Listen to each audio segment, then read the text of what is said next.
मित्रांनो, नुकताच आपण एक व्हिडिओ बनवला होता ज्याच्यामध्ये मी काही मस्ट ॲक्सेसरीज बद्दल माहिती दिलेली आहे। म्हणजे नवीन गाडी घेताना किंवा तुमच्या एक्झिस्टिंग गाडीला ह्या ॲक्सेसरीज असल्याच पाहिजेत, त्या बसवताना काय काळजी घ्याल वगैरे ह्या विषयावरती तो व्हिडिओ होता। तुम्हाला सगळ्यांना तो खूप आवडला आणि म्हणूनच त्याचा एक दुसरा भाग म्हणून हा व्हिडिओ आज मी करतोय, ज्याच्यामध्ये मी सांगितलेलं आहे की कुठल्या अशा ॲक्सेसरीज आहेत की ज्या आपल्याला कधीच लावून घ्यायच्या नाहीयेत।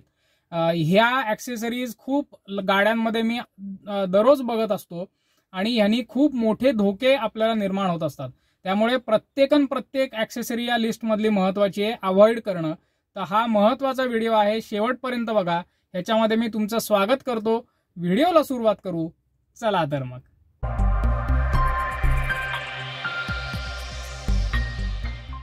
मित्रांनो, सर्वप्रथम जी ॲक्सेसरी मी तुम्हाला सांगणार आहे की जी आपल्याला कधीच बसवायची नाहीये ती म्हणजे स्टीअरिंग व्हील स्पिनर। तर अशा प्रकारचं जे तुम्ही आता तुमच्या स्क्रीनवरती बघताय, असं तुम्ही अनेक गाड्यांमध्ये आजकाल बघितलेलं असेल। कदाचित तुम्ही तुमच्या गाडीला ते बसवलेलं असेल। जर असं असेल तर इमिजिएटली ते काढून टाका, कारण मी अजिबात ही ॲक्सेसरी रिकमेंड करणार नाही। याला 2-3 कारणं आहेत। सर्वप्रथम महत्त्वाचं कारण म्हणजे ह्यांनी एक हाती चालवणं, वन हँड ड्रायव्हिंग एनकरेज होतं, जी अतिशय चुकीची सवय आहे। माझा स्टीअरिंगचा जो व्हिडिओ मी एक बनवलेला होता, जी स्टीअरिंग व्हील हाताळण्याची योग्य पद्धत काय आहे, इमर्जन्सीमध्ये स्टीअरिंग कसं हाताळायचं आहे किंवा गाडी वळवताना कशा पद्धतीने स्टीअरिंग हाताळायचं, तर ह्या सगळ्यामध्ये मी कायम 2 हँड ड्रायव्हिंग किंवा 2 हातांनी व्यवस्थित स्टीअरिंग आपल्याला ऑपरेट करायचं आहे। पण ह्या अशा प्रकारच्या ॲक्सेसरीजमुळे एकतर तुम्हाला चुकीची सवय लागू शकते एका हाताने चालवण्याची। मोठा धोका याच्यातला असा आहे की बऱ्याचशा गाड्यांच्या एअरबॅग ज्या असतात त्या हॉर्न पॅडमध्ये बसवलेल्या असतात, ड्रायव्हर एअरबॅग, आणि ती डिप्लॉय होताना हा जो गट्टू आहे किंवा स्टीअरिंग स्पिनर आहे तो त्या एअरबॅगच्या मध्ये येतो आणि एअरबॅग तिथल्या तिथे फुटून जाते। ड्रायव्हरला कुठलंही प्रोटेक्शन एअरबॅगमुळे ॲक्सिडेंटच्या वेळेला मिळत नाही। आणि तिसरं अजून एक अशी गोष्ट आहे की अनेकदा असं होतं की ज्यांना सवय नाहीये या गट्टूची, अशी जर लोक तुमची गाडी चालवायला बसले तर त्यांना या गट्टूमुळे त्रास होऊ शकतो गाडी चालवायला, किंवा त्यांच्याकडनं काही चुका होऊ शकतात, त्यांना इंजुरी होऊ शकते किंवा कदाचित तुम्हालाही इंजुरी होऊ शकते। कारण इमर्जन्सीमध्ये तुम्ही जर 2 हातांनी हे स्टीअरिंग आपला हाताळायला गेलात तर बऱ्याचदा आपण असं जेव्हा वळवतो तेव्हा आपले हात क्रॉस होतात आणि तो जो स्टीअरिंग व्हील स्पिनर आहे तो मग तुमच्या हाताला लागून तुम्हाला गंभीर स्वरूपाची इजा होण्याची शक्यता आहे। तुमच्या गाडीचा कंट्रोलही तुम्हाला नीट करता येणार नाही, ही पॉसिबिलिटी आहे। तर ही ॲक्सेसरी आपल्याला बिग नो आहे, कधीच लावायची नाहीये। दुसरी चुकीची ॲक्सेसरी म्हणजे हेडलॅम्प युनिट मॉडिफिकेशन। आता इथे मी बल्ब असं नाही म्हणत आहे, मी अख्खं हेडलॅम्प युनिट, जसं आता तुम्ही काही फोटो उदाहरणाचे बघताय तसे अनेक गाड्यांना मी पूर्णच्या पूर्ण हेडलॅम्प क्लस्टर जो असतो तोच वेगळा काहीतरी बसवलेला असतो। कदाचित लोअर व्हेरियंट असतील किंवा काहीतरी असेल आणि मग त्याला प्रोजेक्टर हेडलॅम्प्स वगैरे येत नाहीत, म्हणून अशा प्रकारची मॉडिफिकेशन्स ॲक्सेसरीजच्या दुकानात करून मिळतात। पण अशी तुम्ही कधीच करून घेऊ नका मित्रांनो। ह्याला कारण म्हणजे कुठलाही कार मॅन्युफॅक्चरर जेव्हा गाडीचे हेडलाईट डिझाईन करतो त्याच्यामागे अनेक वर्षांचा R&D असतो। त्या हेडलाईटची जमिनीपासून असलेली उंची, गाडीची रुंदी, लांबी, गाडीचं टर्निंग सर्कल, ह्या सगळ्या गोष्टींचा खूप डिटेलमध्ये विचार करून हेडलाईटमधले रिफ्लेक्टर्स, बल्ब्स वगैरे सगळं मॅन्युफॅक्चरर्स बनवत असतात। आणि हे जे आफ्टर मार्केट हेडलॅम्प युनिट्स मिळतात तिथे असा कुठलाही विचार केलेला नसतो, फक्त ते स्टायलिश दिसावेत, काहीतरी युनिक दिसावेत एवढाच विचार असतो। आणि बऱ्याचदा तुम्ही असं जर बघितलेलं असेल तर ह्या गाड्यांचा उजेड अजिबात नीट पडत नाही, रस्त्यावरती अजिबात कव्हर होत नाही उजेड, कारण हे रिफ्लेक्टर्स किंवा प्रोजेक्टर्स ट्यून नसतात गाडीसाठी। उलट हे कुठेतरी हवेतच त्याचा प्रकाश जातो आणि समोरच्या वाहनांना फक्त मात्र त्याचा त्रास होतो, कारण ते खूप ब्राईट होतात आणि ड्रायव्हरला मात्र प्रत्यक्षात काहीच त्याचा उजेड मिळत नाही।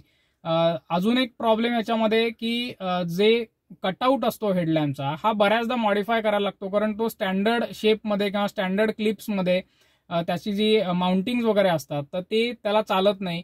मग हे कुठेतरी कटिंग करतात, ॲडिशनल क्लिप्स लावतात, यांनी आपली एक तर वॉरंटी व्हॉइड होते। वायरिंगमध्ये बऱ्याचदा चेंजेस करावे लागतात, कारण स्टँडर्ड जे हेडलॅम्पसाठी वायरिंग दिलेलं असतं ते बऱ्याचदा अशा प्रकारच्या ॲक्सेसरीजना सपोर्ट करत नाही।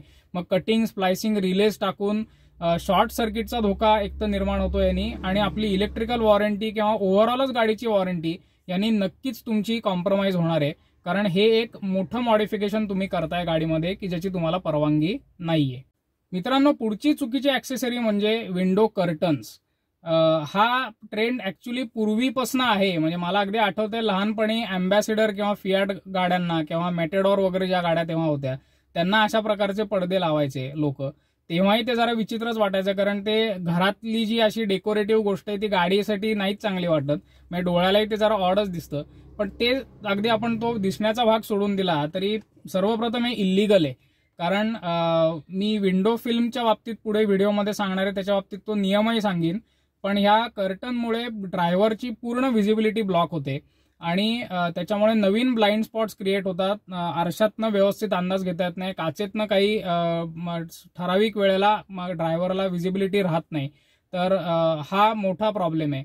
याच्या उलट तुम्ही जे ब्लाइंड्स मिळतात, विंडो ब्लाइंड्स, ते 2-3 प्रकारचे असतात. एक साधे सिग्नलवरती मिळणारे व्हॅक्यूम टाईप, म्हणजे असे ते काचेला जे चिकटून बसतात, अगदी चीप असतात, 100-150 रुपयाला तुम्हाला सिग्नलवरती मिळतील ते असतात. किंवा आजकाल ऍक्सेसरीजच्या दुकानांमध्ये किंवा ऑथोराइज्ड ऍक्सेसरी म्हणून सुद्धा अनेक मॅन्युफॅक्चरर्स हे देतात विंडो ब्लाइंड्स, की ज्याच्यामध्ये अशी जाळी टाईप असतं, जाळीचं स्ट्रक्चर असतं.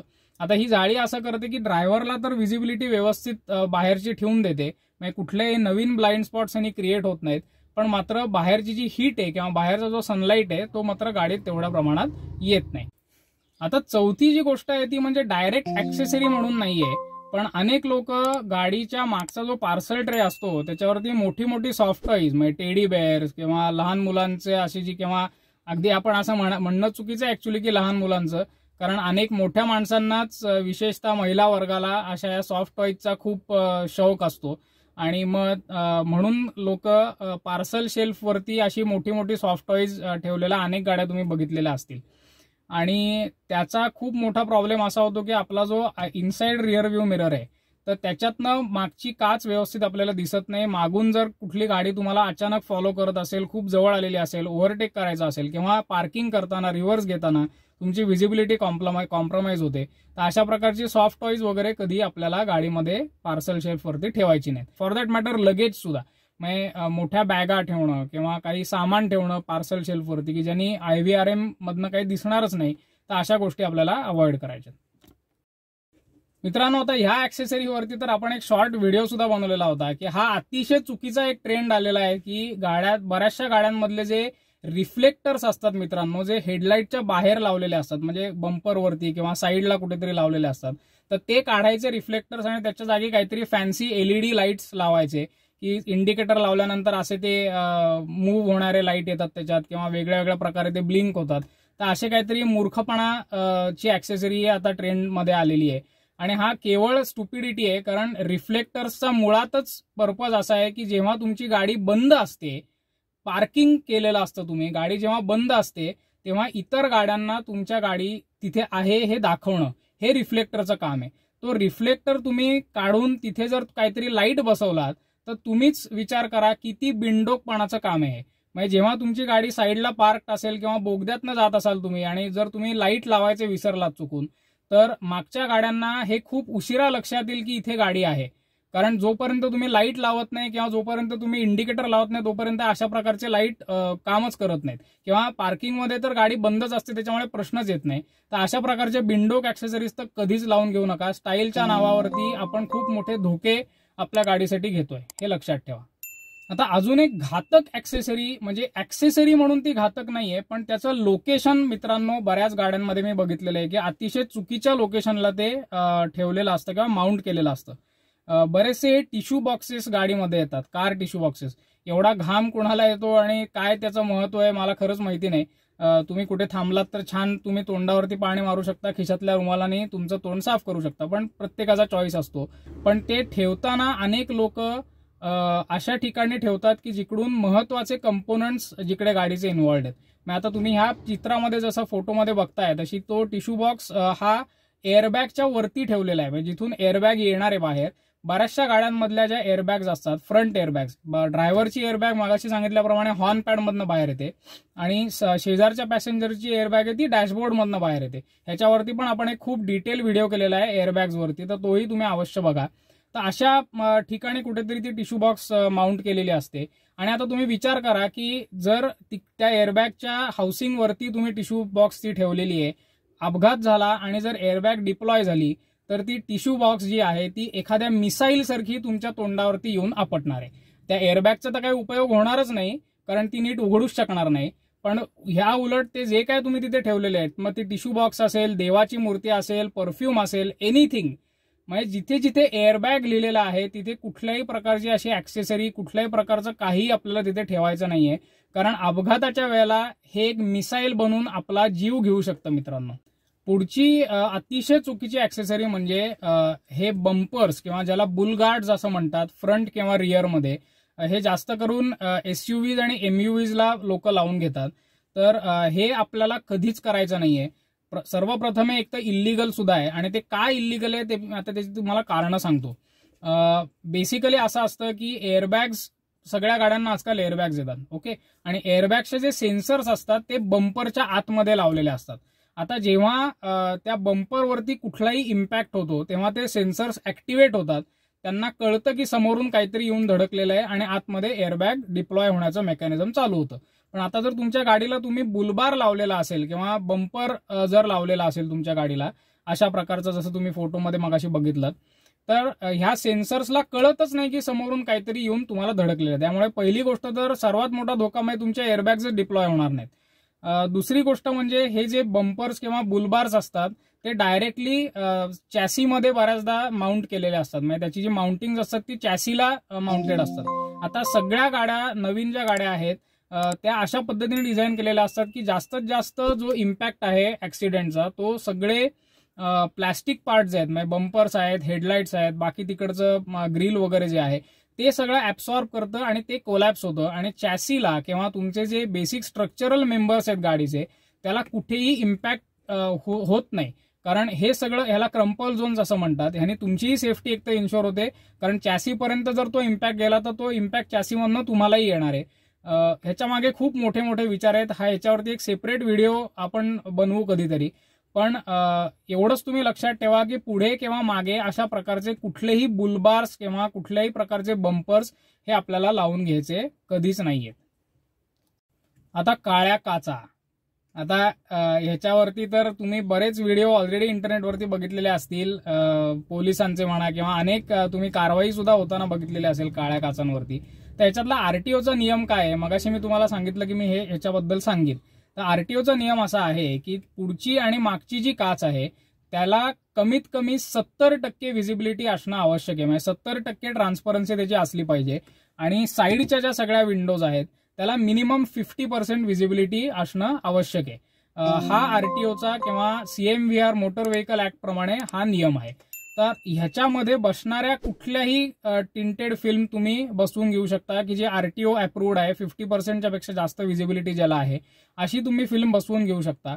किंवा मगाशी मी जसा उल्लेख केला तसं तुम्ही विंडो मेश जर बसवलीत. आता अनेकदा मी हेही बघितलेलं आहे की ते सुद्धा इल्लीगल आहे. आता RTOच्या म्हणण्याप्रमाणे असं आहे की तुम्ही तुमच्या गाडीमध्ये किती उकाडा बाहेर असला, किती ऊन असलं तरी तुम्ही बटाट्यासारखे उकडून मारावत गाडीमध्ये, असं कदाचित त्यांचं म्हणणं असेल. नवीन काही जर त्यात मॉडिफिकेशन झालं असेल तर. कारण युट्यूबवरती मी असेही काही व्हिडिओ बघितलेले आहेत की जे सांगतात की तुम्ही कुठलंच ऑब्स्ट्रक्शन करू शकत नाही. पण मात्र काही बऱ्याचशा गाड्यांना, म्हणजे हाय एंडच्या ज्या गाड्या असतात त्याला ऑलरेडी टिंटेड ग्लास कंपनीकडनं येते, बसवूनच येते म्हणजे कंपनीकडनं, आणि कंपनीला ते अलाउड असतं. म्हणजे हे पण थोडासा विरोधाभासच आहे किंवा जोकच आहे. पण जेवढं मला माहिती आहे त्याच्याप्रमाणे तुम्ही 70% व्हिजिबिलिटी पुढच्या आणि मागच्या काचेला ठेवणं आवश्यक आहे आणि चारही विंडोजला 50% व्हिजिबिलिटी ठेवणं आवश्यक आहे. तर एक लाईट ग्रीन टिंटचं जर तुम्ही गरवारेचं वगैरे तुम्ही जर हे फिल्म लावून घेतलीत की जे RTO अप्रूव्ड आहे तर काहीच प्रॉब्लेम नाहीये. किंवा अशा प्रकारचे तुम्ही विंडो मेश लावू शकता, विंडो ब्लाइंड्स लावू शकता. पुढचं घातक ऍक्सेसरी, म्हणजे ऍक्सेसरी म्हणण्यापेक्षा मी त्याला मॉडिफिकेशनच म्हणेन, आणि ते म्हणजे सनरूफ. आता सध्या एक अतिशय ट्रेंड काही वर्ष गेले आलेला आहे की सगळ्यांना त्यांच्या गाड्यांना सनरूफ हवंय. तर इथे मला सांगायला आवडेल की सनरूफ सारखी दुसरी युजलेस ऍक्सेसरी मी तरी बघितलेली नाहीये. आणि हे मी सांगू शकतो कॉन्फिडेंटली, कारण मी अशी एक गाडी सनरूफवाली वापरलेली आहे 10 वर्ष, आणि या 10 वर्षामध्ये जास्तीत जास्त 50 वेळेला मी सनरूफ उघडलेला असेल, म्हणजे तेवढं सुद्धा कदाचित नसेल. तर त्याच्यामुळे जो काही आपण एक्स्ट्रा खर्च करणार असतो गाडी घेताना तर तो एक तर सनरूफला जस्टिफाईड होत नाही. माझ्यासाठी ते, माझ्या दृष्टीने ते युजलेस फीचर आहे. पण काही लोकांना इतकी त्याची क्रेज असते की त्यांच्या गाडीला येत नसलं तरी ते काहीतरी मॉडिफिकेशन करून सनरूफ बसवून घेतात. तर अशा प्रकारचं गोष्टी करणं हे अतिशय चुकीचं आहे. कारण बेसिकली ह्याला 2 मोठी कारणं आहेत. पहिलं कारण म्हणजे तुमच्या गाडीची स्ट्रक्चरल स्टॅबिलिटी जी आहे, म्हणजे काही महत्वाचे क्रॉस मेंबर्स वगैरे वरती छतात बसवलेले असतात. म्हणजे गाडी जर पलटी झाली किंवा वरून कुठलाही जर गाडीवरती इम्पॅक्ट झाला किंवा समोरून जर इम्पॅक्ट झाला तर तो सगळा डिस्ट्रीब्यूट होत असतो त्या मेंबर्समुळे आणि तुमचं प्रोटेक्शन होत असतं. तर असे मेंबर्स ह्या सनरूफ बसवण्याच्या नादामध्ये कट केले जातात आणि तुमच्या गाडीची ऍक्सिडेंट मधली स्टॅबिलिटी कॉम्प्रोमाइज होते. हा पहिला महत्वाचं कारण. दुसरं महत्वाचं कारण म्हणजे हे शेवटी आफ्टर मार्केट ते काहीतरी गोष्ट करतात. म्हणजे त्या गाडीचं जे रूफ आहे, त्या गाडीचं जे रूफचं आतलं सगळ्या गोष्टी आहेत ह्या त्या सनरूफसाठी डिझाईन नाहीत. म्हणजे गाडी डिझाईन करताना त्या सनरूफचा विचार झालेला नाही. त्यामुळे हे कधीच व्यवस्थित फिट होत नाही. मग कुठेतरी लिकेजेस होणं किंवा एअर कुठून तरी एस्केप होणं या अशा गोष्टी होत राहतात. म्हणजे मी तर असं काही युट्यूबवरती व्हिडिओ बघितले की जिथे कंपनीकडनं सनरूफ आलेला आहे लावून, त्यांना सुद्धा कधी कधी गाडीचे सनरूफमधनं लिकेज होतं, पाणी वगैरे येतं. तर ऍट बेस्ट अवॉइड सनरूफ. आणि तुमच्या गाडीला येत नसेल तर अशा काहीतरी मॉडिफिकेशन तर कधीच करू नका. व्हिडिओ संपवण्याच्या अगोदर एक छोटीशी बोनस टिप पण देऊन जातो मित्रांनो, की फॅन्सी नंबर प्लेट. तर आता तर तुम्ही हे फॅन्सी नंबर प्लेट वगैरेचा विचारच करू नका, कारण आता HSRP मॅन्डेटरी केलेली आहे. ह्या विषयावरती आपण खूप चांगला 2 मोठे व्हिडिओ याच्यावरती केलेले आहेत की HSRP म्हणजे काय आणि ती कशी लावून घ्यायची आपल्या गाडीला. तर अशा प्रकारच्या फॅन्सी नंबर प्लेट्सही बसवायच्या नाहीयेत ज्या RTO ऑथोराइज नाहीयेत. आणि आता तर तुम्ही ते करूच नका. इनफॅक्ट तुमच्या गाडीला साधी नंबर प्लेट असेल आणि तुम्ही जर बसवलेली नसेल, 2019च्या पूर्वीची गाडी असेल, तर लवकरात लवकर हे व्हिडिओ बघा आणि आपल्या गाडीसाठी HSRP बसवून घ्या. मित्रांनो, हा व्हिडिओ तुम्हाला कसा वाटला हे कॉमेंट्समध्ये जरूर सांगा. ह्या ऍक्सेसरीज बद्दलचं तुमचे काही जर प्रश्न असतील किंवा अनुभव असतील तर तेही कॉमेंट्समध्ये शेअर करा. प्रश्न विचारा, मी त्याला नक्कीच उत्तरं देईन. हा व्हिडिओ एक नक्की लाईक करा, कारण जास्तीत जास्त लोकांपर्यंत आपल्याला ही माहिती पोहोचवायची आहे. आणि राईट ड्राईव्ह मराठीला नक्की सबस्क्राईब करा. Kiran Abhyankar from the Right Drive Marathi signing off. धन्यवाद.